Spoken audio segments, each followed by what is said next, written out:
kot siva megla prek neba jasnine ovija v senco zemeljski obraz, opomni človek, da posvetnost mine, ob misli tej srce nam stiska mraz.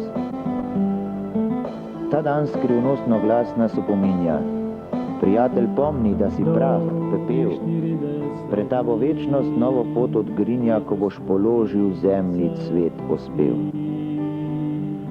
Lebežno nas menljivi svet nagraja, pomisli dragi romar in postoj, za dobra dela čas naj še ostaja, le to za dušo sladki je napoj.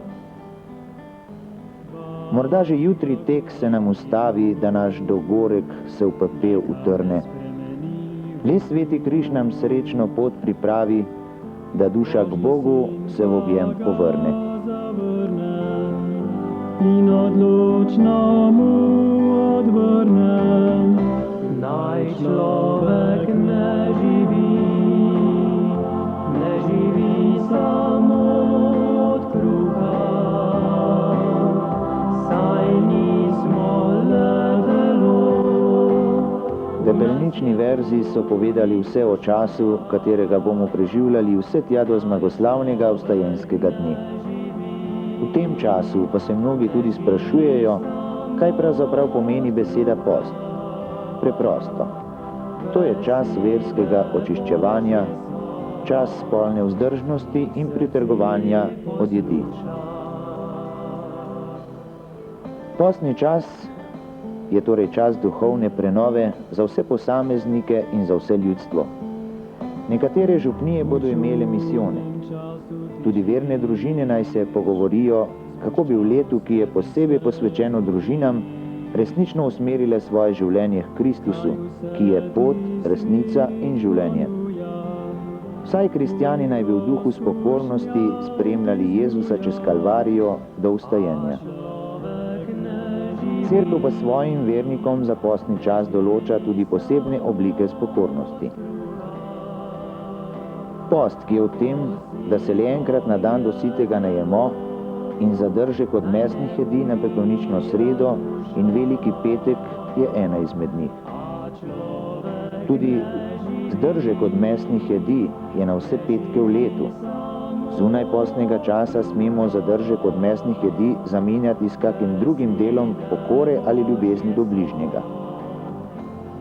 Zadržek od mesnih jedi veže vernike, ki so izpolnili 14. leto starosti. Post, to, da se smemo le enkrat na dan do sitega najesti, pa veže od izpolnjenega 18. pa do začetka 60. leta starosti. Kadar je na petek praznik, to je lahko cerkveni ali državni, ali kakšna slovesnost v družini, takrat post in zadržek odpadeta. Saj človek ne živi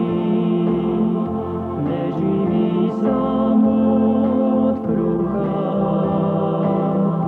ob skrbi za telo, naj ne propada. V tem letu pa še posebej gledamo na življenje naših družin, saj smo v mednarodnem letu družine.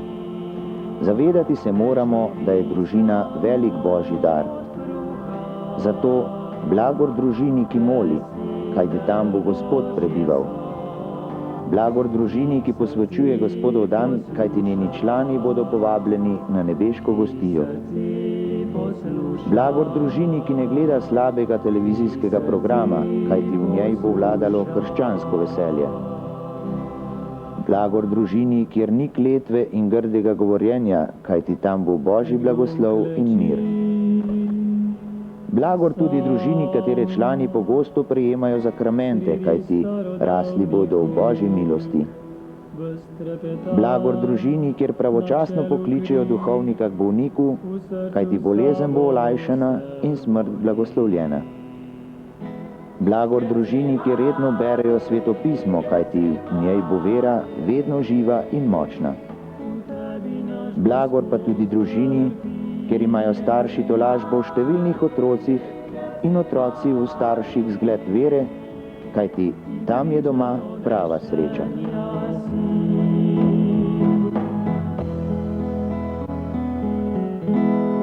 Nekdo leži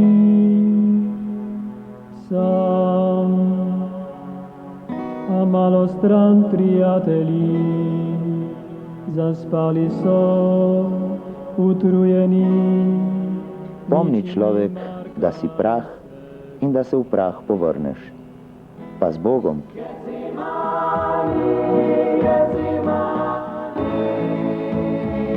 V tebi naš Gospod trpi.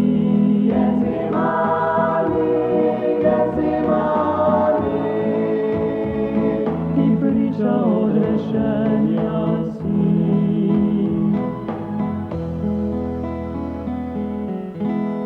Nekdo kleči sam, le angel Božji ga krepča, se je sprejel trpljenje smrt, ta strašni kilih čaka ga.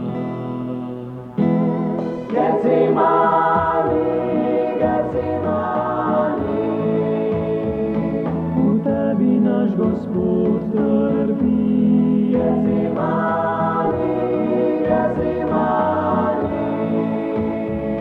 Ti priča odrešenja si.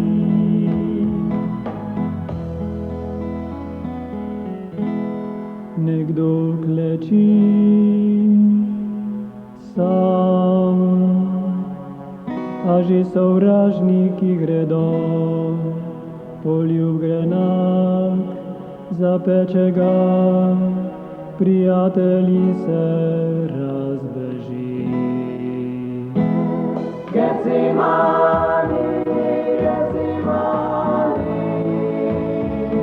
V tebi naš Gospod trpi.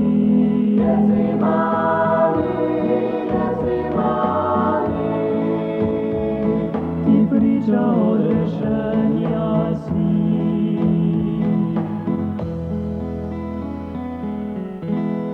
Nekdo kleči sam in tiho prosi v temno noč, da to sem jaz, pred tabo Bog, naj tvoja volja se zgodi.